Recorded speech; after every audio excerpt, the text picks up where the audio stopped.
the week started off with the IPCC report, making clear that we're at code red conditions for climate change. And that was serious news for like 5 hours. And now nobody's talking about it anymore. I mean, it's only apocalyptic. It gets pushed out. I understand a lot of news every day. It's hard to stay focused on one thing. So what is some of the news that might have pushed the IPCC report off of the front pages? Well, it might be things like this. Italy may have hit Europe's hottest day on record ever as the anticyclone Lucifer, which sounds like it's from a fantasy novel, is sweeping in. So yes, Italy hit 119.8 degrees. Just Italy, that hot. Okay, but maybe it wasn't that. Maybe it was that Siberia's wildfires are bigger than all of the world's other blazes combined, which is pretty crazy because there's a lot of fires. California is riddled with fire right now. I think they said in British Columbia, they were fighting between 300 and 500 blazes simultaneously. Greece, an entire island basically swept by flame. You might have seen the videos going viral of people fleeing to the water as the flames came in through a port in Europe. Maybe it's the news of records being broken, like for the first time in recorded history, smoke from wildfires reached the North Pole. We did it, everybody. We finally did it. And of course, that's not even to get into the fact that you've got deadly widespread wildfires in places as disparate as Turkey and Algeria, by the way. There's concerns about fires breaking out in Spain and Portugal. In Tunisia, a temperature record has broken as well. So, we talk about the Mediterranean, like that's sort of a climate. We think of the Mediterranean climate. Well, on both sides of it, it might be changing irreparably. Ben, what do you think about this? The world is on fire. I mean, oh my goodness. It's mind blowing that we haven't done more, right? It's mind blowing, like for example, California is still depending on literal prison labor to put out fires, right? Why? Literally, a town called Paradise literally burned down, and that wasn't a metaphor enough for people to get through their heads that maybe we should be scaling up our emergency preparedness. Maybe we should not pretend like these things aren't going to keep happening, right? It's literally just like the pandemic that's happening now. We didn't do any preparedness in advance, and now look where we are. And now we're seeing these disasters come every couple weeks instead of every couple years. And they're still not putting in place what needs to be done in terms of like disaster preparedness and disaster response.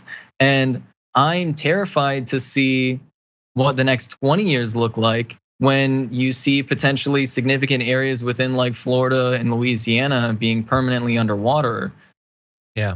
It's just like, because we need to be building like housing for that now, right? The flood insurance program should have a relocation program to move people away from the coast, but we don't have programs like that, right? We're not doing enough to stop these forest fires, and we're not doing enough to like even just respond to like air quality, right? Like the government should have an information program to tell people to get like air filters for their homes.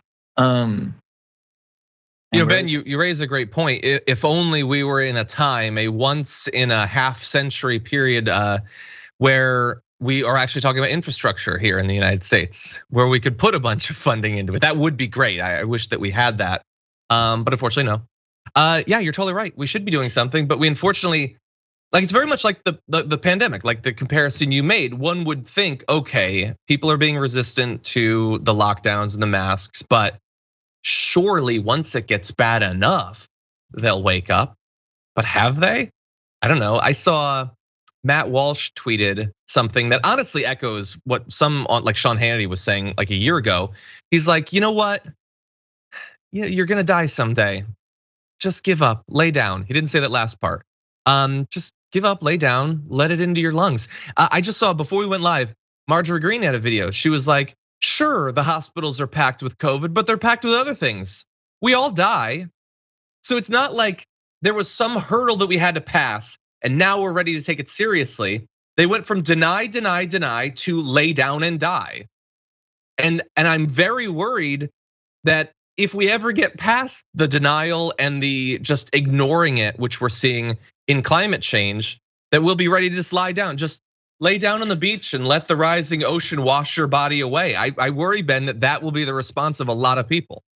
Yeah, I mean, it's like, literally, look at what happened during Hurricane Katrina, where they literally put police on the bridge to stop people from fleeing the poor neighborhood that was flooded to go to the rich neighborhood where there was higher ground. Yeah. It literally sums up to their policy is, how dare you poors demand anything more than the miserable life and the gruel that Jeff Bezos is willing to give you?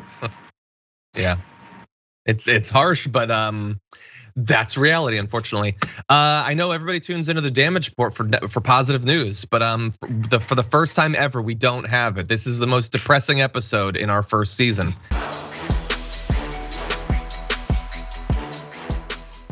For more political news breakdowns, interviews, stories of activism, and me trying my hardest to care about the occasional big celebrity news story, subscribe to our YouTube channel at youtube.com/thedamagereport. And you can ring the bell wherever it is so you don't miss anything.